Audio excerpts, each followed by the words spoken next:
intro to this podcast. What? These fucking weird ass stools. Yeah, shout out to Hunker and Stool. Hunker and Stool, sponsor of this podcast. Or will be. Yeah. No, they're pretty awesome, man. You just sit here and it kind of balance out, and you can take multiple positions on it, like you're squatting on it. Yeah. I like to sit on my knees, just chill here. I'm a fidgety bastard, so I do like that aspect of it. I was always a kid in class that would like kick the chair back and do just the rest on two or whatever, or like lean back. I always love doing that. Yeah, one of the things I'm working on now is kind of like this counter sitting program, and I think it would be good to add a few things about like why you should actually have something that makes you uncomfortable, right? Because the best position to sit in is the next position. Yeah. So you're constantly kind of having to shift over. I find it makes you more productive that way. Do you know who Bam Lionheart is? Yeah.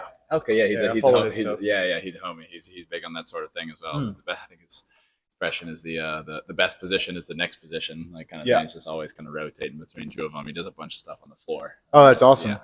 Yeah. Cool cat.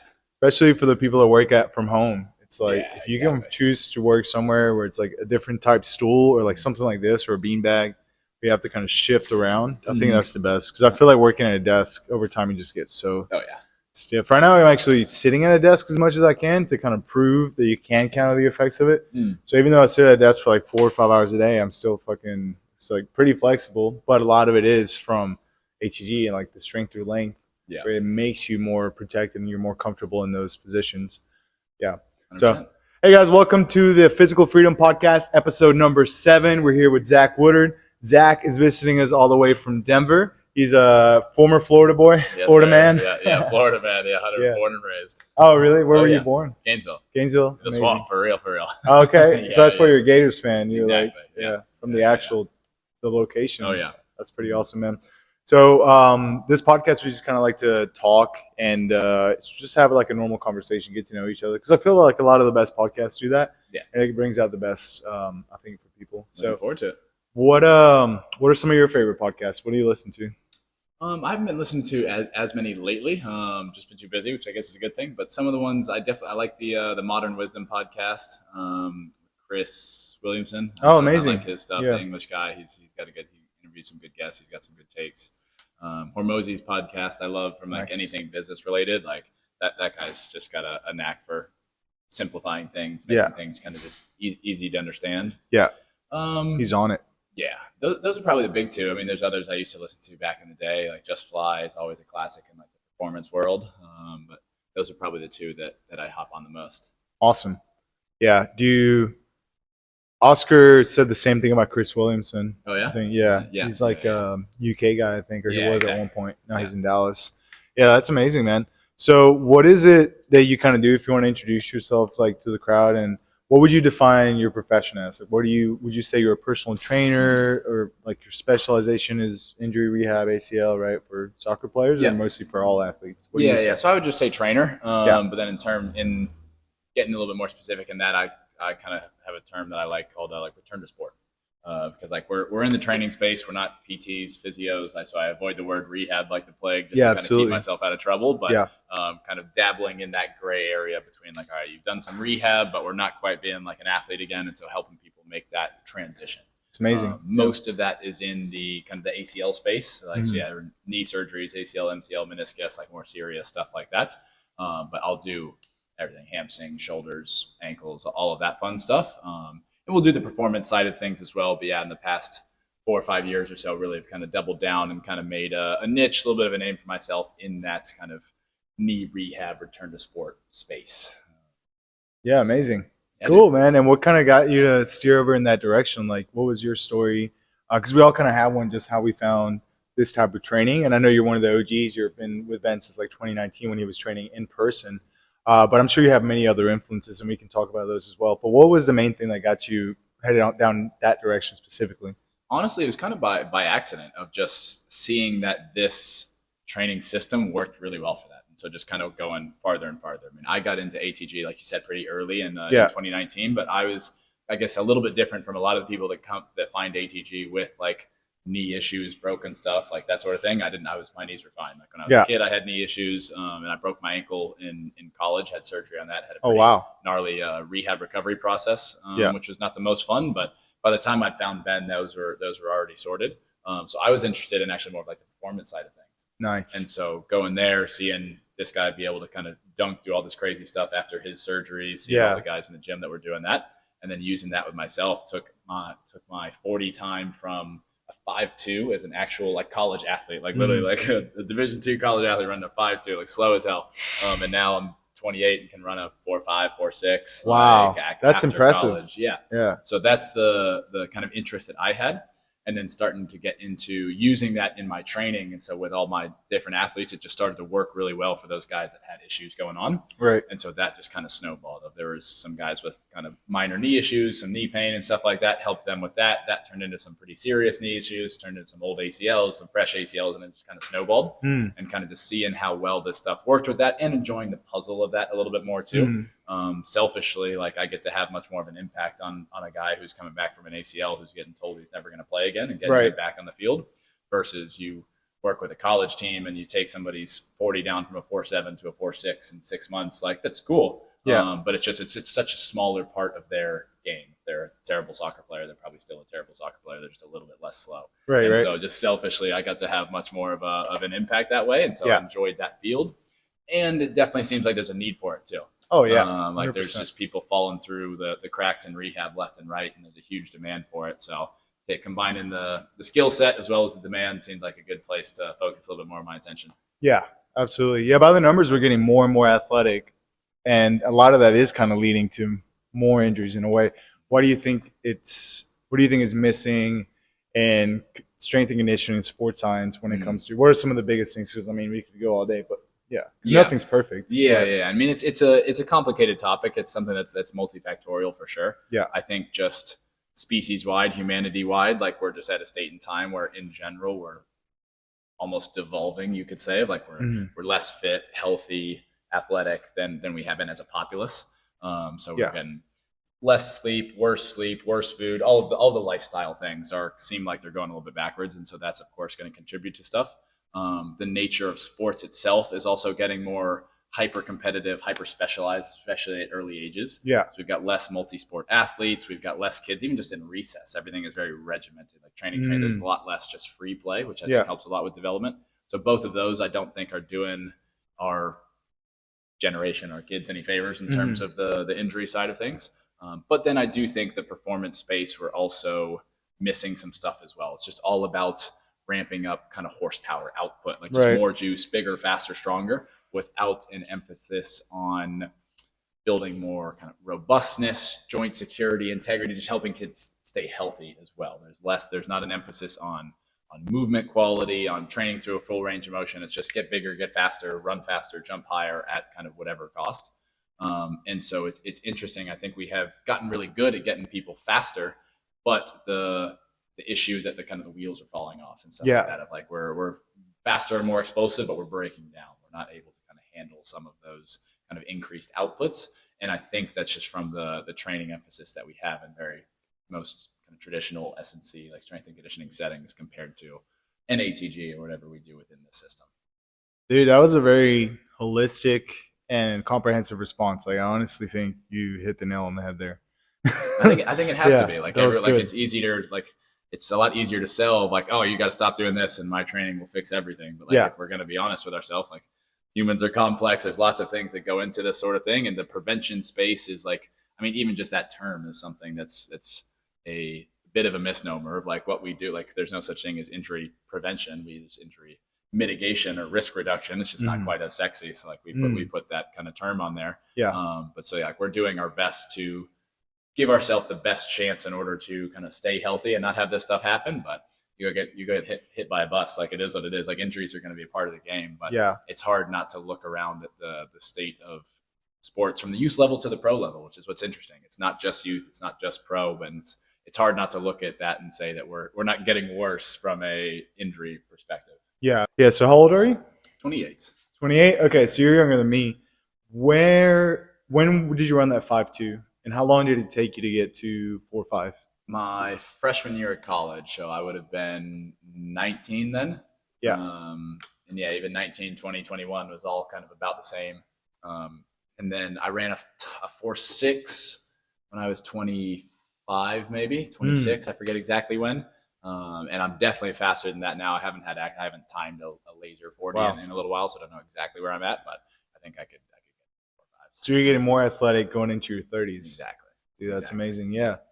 Very cool. What do you find some of the principles that are leading to that?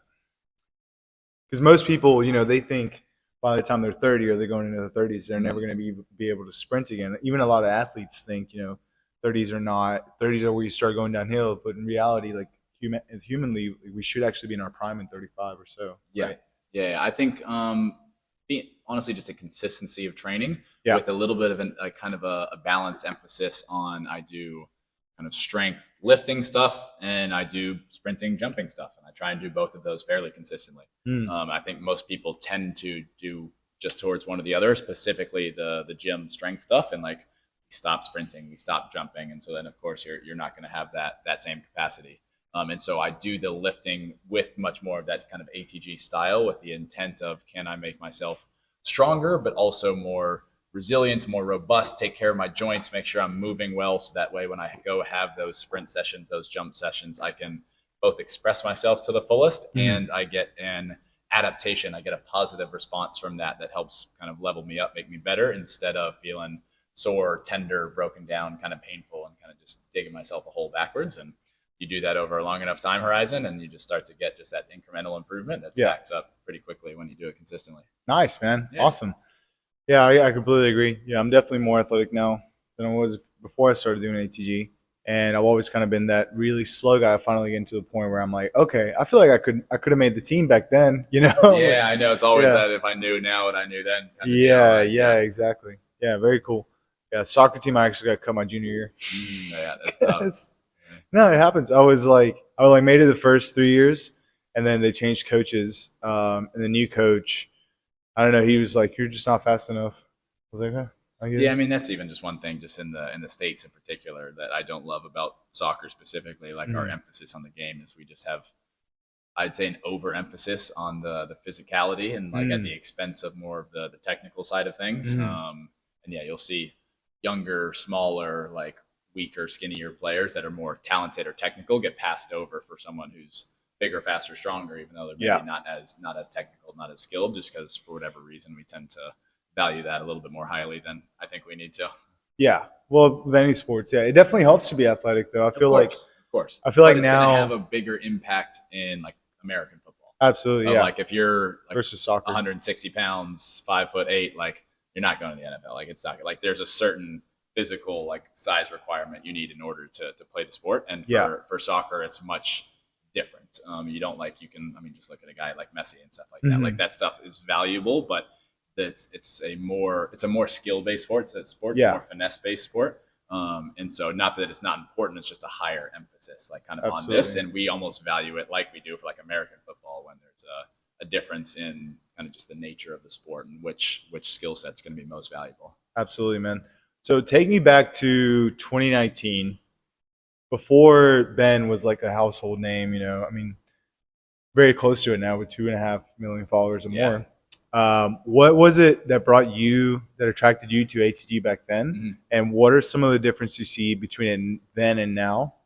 And yeah, what did you think at the time that it was going to be, or like, how did you find it in the first place? Yeah. So I'd been in the kind of personal training or strength and conditioning space for a few years already at that point. Really? I was coaching at Florida Tech at the school that I was at. Then when I went to UCF, I was doing personal training and stuff like that there. And so I was already in the fitness space, but within strength and conditioning specifically, I just kept feeling like, not that I knew that much at the time, but like that we were kind of missing something within that space, that like the best athletes in the weight room were never the best athletes like on the field, and vice versa. The best athletes on the field were average in the weight room. And so it just got me thinking of like, if that's the case, like, are we really doing the right stuff in there? And so I always had a little bit of an inclination to look kind of outside the box from that space. And so I was looking at all sorts of different guys, go to WEC method, all of these different things, and came across him. And probably the thing that still holds true for me about that and just about alternative systems and stuff like that today is like everyone's looking for different stuff, how to get an edge, all of these different things. Everybody's got theories, training systems, all of this stuff. But for me, it always comes down to what kind of results are they getting. That system, like that individual, whoever's leading that, and then the system within that. Yeah. And so to hear his own story of like going from 3-4 surgeries on one knee, some undiagnosed tears on the other that he just left like unrepaired, like to being able to like not just come back from that, but actually be a high level athlete, run, like compete at a high level, and then getting the opportunity to see that in action in the gym as well. Like same thing, if you walk in the gym and there's guys throwing down dunks and everybody you talk to is, I had an ACL, I had 3 ACLs, doctor told me I'd never play again. And like to go from that to not just being able to play, but actually being athletic, like to see that in person, it was like, oh, like, okay, like there's something going on here. And I still think to this day, like there's lots of people out there that get impressive results, but that we do something at a very, very high level here. And that's what's kept me interested in this. And then applying that to myself, seeing that same thing, seeing those results, the 5.2 to the 4.5, 4.6, like seeing that kind of transformation. And that's what I care about the most at the end of the day, is the results that you're getting, even more than theories. Because to be honest, I've heard other training systems and theories and stuff like that that on paper make more sense to me, of like systems of development, how we're supposed to move, train, whatever. But then when you put them into practice, like even if they're not bad, like I haven't seen the transformations like I have within the system. And so that's what's kind of intrigued me about this. That's why it's still the backbone. Like nothing will ever be the only thing that I do. Like still want to kind of learn and explore, but that's why it's still been at the core of a lot of what I do. Yeah, that's awesome. And I think you mentioned one of your calls the other day, because I'm tuning into some of your calls just to learn more. I mean, you've had a lot of success using it. You've been doing it for a lot longer. Something that you said on the call stuck with me. You were like, yeah, Ben's like only doing this stuff and he's jumping higher than me. He's quicker than I am, and he's like throwing dunks like crazy. And as he's getting older, he's like 33 now. That definitely speaks to it, right? It's like a product of your own stuff. Yeah, it's like every time I want to get cute and fancy and add some new thing in, some fancy plyometric or like some new training system, it's always like, fuck, Ben's better than me at this, and he's still jumping higher than me. So it's just like, if I'm not even at that level, what am I doing? Like, and it's a good testament to the stuff that he's doing. The results. I don't think a lot of people in like the quote like alternative fitness space, like a lot of the guys that are leading these systems or whatever, like they're not doing anything near as impressive as he is. And so that's one of the things that it's hard to argue with. Yeah, 1,000%. Yeah. And it's different, completely different philosophy from when you've been taught. He simplifies it a lot, you know, like we're over here, like trying to do like myotactic squats. And it's but the thing is, Ben did do some of those things back then, right? In 2019, he was very much into, I wouldn't say making things complicated, but he was learned from Poliquin, who had a lot of, he used a ton of tempo and a ton of like different undulating periodization, a ton of different methods that I don't ever see Ben use. But and so to that point of like what's different now than it was then, I would say that probably the biggest thing is it's become much more simplified. And I think he's done that. I think he's done that deliberately and with good reason. I think the biggest thing is it's more of kind of distilled with the idea of making things like accessible. I think that's probably the biggest thing that he's done well, and why he's had so much success online is because not only is he trying to like teach people a new way of training, system of movement, whatever, but like actually getting people to be able to do that successfully. That accessibility piece is what he's done so well. I mean, that's the whole like, Zero program. Yeah. And so I think he's made the like deliberate, conscious choice to almost focus less on the athletic side of things, less on like that kind of top of the pyramid type stuff, and more on just how can I make this the simplest thing possible to kind of help somebody with knee pain, and really kind of go after like that basic level, and like be willing almost to a fault to be like, this is what I'm going to do. I'm almost going to ignore these other things, but I'm going to do this thing very well, and just keep doing that, and actually be willing to kind of put blinders on and kind of just focus on this one thing and keep making that better and better. And I think that's why he's had so much kind of success in the business side of things. Is because he's just been able to do one thing and do it very well. Lost my train of thought. But yeah, I think that's the biggest thing that's changed, is just making things simpler. So he's talked about his goal, like his purpose, very specifically. It's like to help the 12-year-old version of himself with knee pain. Didn't have a lot of money, didn't have access to much equipment. Like what could he have done to help that kid? And so he's like, that is what he's trying to do with the ATG program, and other, like he's got other coaches, us, that can do all these other things, but like that's what he's trying to do to a fault. So like back in the day when he was training football teams, like banging weights in the gym and stuff like that, like has that skill set, can still do all of that sort of thing, but it's just focused on this one specific avatar, problem, whatever you want to call it, in order just to make that as good as possible. Because we all know how hard it is to chase 15 different things, and then you're doing all of them mediocre, versus let's just do one thing really well and then just kind of expand from there if we need to.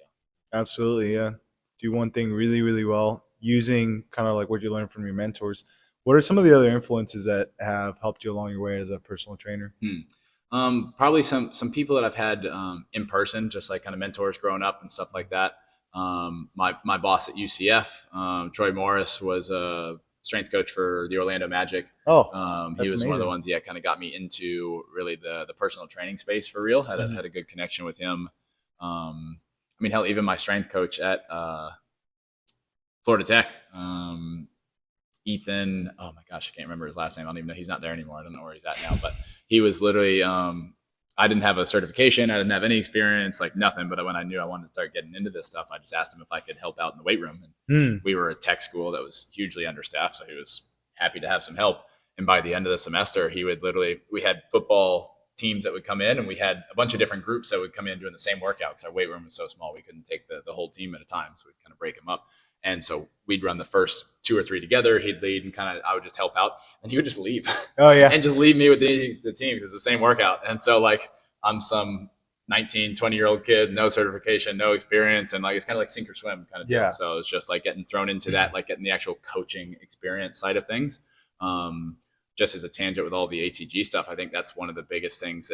We've got a lot of new coaches that are coming in, and so they're learning the system, but the actual more just like art of coaching and stuff like that. I think that's something I got from an early age before I got into more of the systems and that sort of thing. Oh, that's great. That's been really valuable, just how to work and connect and interact with people and just make things work, essentially. And then also Dr. Mike Red at UCF. He'll hate that I give him a shout out, but he was a professor. He's had some of his classes, but also worked for him for a long time. He's done some stuff with UCF men's soccer. And so he's been a good influence on me as well, challenging me some of the alternative stuff that I do. Like he's been open to exploring that, but then also challenging some of me on not going too far down the rabbit hole and drinking the Kool-Aid and all of that stuff. So those are probably some of the big ones in the training space. Dude, that's awesome. Yeah. Definitely don't drink the Kool-Aid. You clearly have a lot of different influences, and I'm sure they're all blending well. But would you say that's your preferred system to use usually with players? Obviously with knees. Oh, for sure. But... So, if we're talking about mentors, I didn't mention Ben just because we're already talking about that. But he's been the biggest by far, like coming back to that 2019. I was following him on social media, like 2018, 2019. And I was in Orlando. He was in Clearwater, so it was just a couple hours away. And it took me probably 3 or 4 months of following him on Instagram to realize he was that close. Oh, yeah. And so, I literally just, when I realized that, I literally just sent him a DM. And this was before I had any following, anything like that. I was just some random kid on the internet. Just hey, dude, love the stuff that you're doing. I'd love to come hang out sometime if you wouldn't mind just let me be a fly on the wall in the gym, seeing what you're doing, all that sort of stuff. And it's amazing. He was like, yeah, absolutely, come on out. Yeah. And so was welcoming, showed me around. We sat down together and had lunch, all of those things. I just sent him a DM, and he was super welcoming. Invited me out, showed me around, literally bought me lunch. We sat down and had lunch and chatted for 30, 45 minutes. And I was some kid he'd never met before, and was just willing to kind of show me around. And so it kind of started that relationship from there. Kind of went back in person 3 or 4 more times. Obviously was doing a lot of the online stuff and that sort of thing. And so he's been, a huge mentor in terms of learning from him, some of the whys behind kind of why we do what we do and how to apply that with all of the stuff that I do as well. That's amazing, man. Yeah, he's super generous with his time. Yeah, you can tell he just wants to help people. Because he's so, I don't know how to describe it, but he's almost trying to lead us to all kind of just help everyone. Yeah, I think that's just to jump on that. That's a huge part of why I've stuck with him for so long. There's been other systems and kind of people and stuff like that have popped up that I've been really interested in, but they just weren't didn't have that same attitude of kind of sharing, being open to other stuff, and he's just always been a very welcoming, very good guy and that sort of thing. Whereas other people have been a little bit more, not selfish, but just very interested in this is the only way to do things, not playing well with others. And so that's been one of the biggest things that's kept me in this so long, is the seeing it work, seeing it get results, but then also having the freedom to kind of explore, apply it in my own way, like all of these different things. He's never said like, no, you can't do this, like that sort of thing. It's just kind of taking what he's learned and trying to make it my own as best I can. Speaking of being of service, what do you see yourself doing in the next 4 years, 12 years? Where do you see your brand grow into? I want to continue to get better at this return to sports stuff. Genuinely, I just want to be one of the best in class, like at that. I just want to be good at my craft, be very good at what I do, work with the best in the world, work with the best around, and get some of the best results. And that's really it. Just want to kind of continue to get better at all of this stuff, so I can help more people with it and kind of be better at what I do. That's epic. Yeah. Do you have any goals, long term, short term? I want to help the U.S. national team win a World Cup. Let's go. That's epic. I want to be a part of a team that wins the World Cup one day.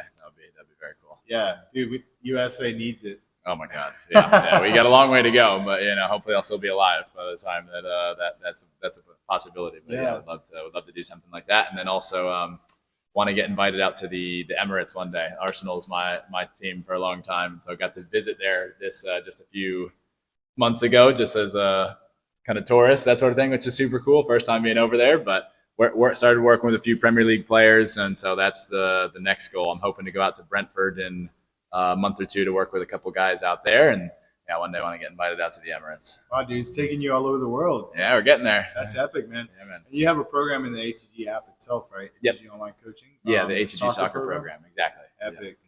Sweet, man. What are some of the things you filmed yesterday? Where can people find that? Yeah, I think it's not out yet, but that'll be probably by the time this comes out on YouTube. Awesome. And that's just going over a lot of the stuff in that ATG for soccer program. Like some of the whys behind why we're doing stuff, some kind of principles to take to heart. Just talking about some of the most important things I think that we can put out there in the training space for soccer players specifically that's not necessarily out there. So that's what that whole video yesterday was be about. Was another long rambling rant about how all this stuff works, and so hopefully it comes out. Some of the editors can make me look good, sound good, so that way it can be a little bit valuable to some people. Yeah, epic, and that's gonna be on the ATG exercise page, right? Yeah, that'll be on their YouTube channel. Awesome, dude. Yeah. Give us like a 5-minute snippet on how to balance the body for soccer. Right? Mm-hmm. Soccer, there's certain things that we do in the game that is just repetitive, right? Can create imbalances in certain areas. What are some things you can do, and why?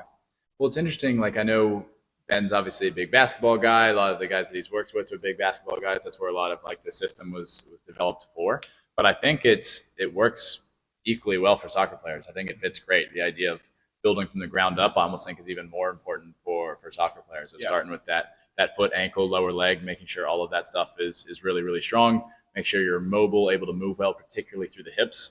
So I think that strength through length idea is phenomenal, of opening up the hips. That way we can move better, open up our stride, have less injuries, little like kind of those niggling injuries that occur in like the hip flexors and the groin and all of that stuff.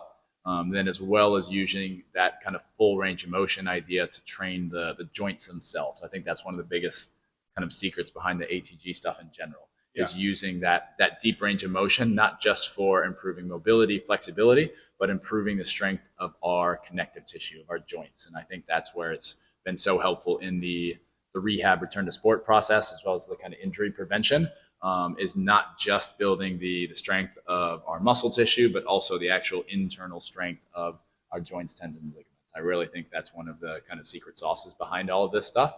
And so I think that's huge for footballers, soccer players as well, from an injury prevention standpoint, as well as a performance standpoint, of having stronger tendons as well as having stronger muscles to be a little bit bouncier, a little bit more elastic. Yeah. All of those qualities that we want to have in a high-level athlete. Yeah, absolutely. Awesome. That was less than 5 minutes. Excellent. My goal. I think the biggest thing in soccer, like you say, is skill, right? But this also helps you kind of equal out your athleticism with your skill, or like improve the athleticism to better carry that skill. But I think the most important thing is, just because you say it translates so well, is just that injury prevention. The best way to be a better soccer player is to play more soccer, right? Mm-hmm. To get more practice in drills, not necessarily just go for a 10-kilometer run, but more playing the actual game. Yeah, and I think the idea behind this is just giving you access to more of that. That's really just what the ATG stuff is about in general. It's just giving you more access to explore whatever it is that you want to do, to be able to express yourself to the fullest of your ability, to be able to push your body to do all the things that you want to do without falling apart. And so that's really what it's about at the end of the day. Because like, yeah, if you want to become a better soccer player, you want to play all day, every day, 24 hours a day, like nonstop. But obviously, at some point, we need to eat, sleep, recover, whatever. And at some point along the way, maybe if you play so much, maybe you break down at some point. And we're just trying to keep the wheels from falling off so that you can do that other thing. I think that's where some people get a kind of misguided idea about the approach or what we're trying to do, of like, this isn't the end goal. This is to allow you to do these other things more often, harder, better, stronger, so that you can get more out of each and every training session. You can feel better and bounce back the next day and come back and do it again, instead of rolling out of bed stiff and achy and kind of joints hurting and that sort of thing. Because then you can stack up those skill improvements like week over week, year over year, and that's how you can actually become the best player that you can be. Yeah, bro, that's the name of the podcast. Physical freedom. Yeah, right? Absolutely. Freedom to express yourself, man. Do whatever you love. 100%. Whether that's picking up your kids or playing soccer or dancing, right? Work with some dancers. Yeah, that's awesome, man. So tell people, we'll just close up, tell people where they can find you, name of your business, and what they should be looking out for. Like anything. 100%. So yeah, the Instagram is the best place to find me for sure. It's Zak Woodward ATP, just ZAK. A little bit on YouTube here and there. And the Athletic Transformation Project Podcast, the longest podcast name ever in existence. No, but ATP is perfect. Yeah. It's amazing. So that's on Spotify as well, where we do a lot of kind of interviews with different people in the fitness space. Nice. Looking to kind of work very kind of hands-on, one-on-one with athletes coming back from very serious knee stuff, ACLs, MCLs, meniscus, all that stuff. So if you're looking to kind of get help with that, that's something that we've got a really good track record of helping people with. And we're also looking very soon to put out a more of like an actual program, a little bit less kind of hands-on, a little bit less tailored, but a little bit more kind of done for you. That's another option as well that should be coming out in the not too distant future. Awesome. Epic, man. All right, well, let's go to the beach, get some grub. Let's do it. Always a pleasure, man. Thanks for doing this. Absolutely. Thanks for having me.